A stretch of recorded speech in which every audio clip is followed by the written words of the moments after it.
Mokwongo anyalo nagoyo ne familia no mos ta wacho ni gibed gi chir magi matimore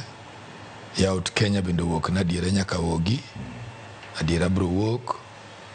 and leadership maro ma parliament gi senate seche moko bende gidwa ga bedo jok moko ma tero gimoro ng'wech to kiny kendo kwe kaber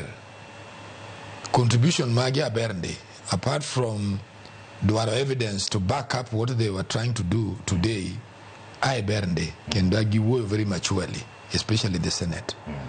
to gima koro duong en what is the action after this nikech gima timore en ni record ma jo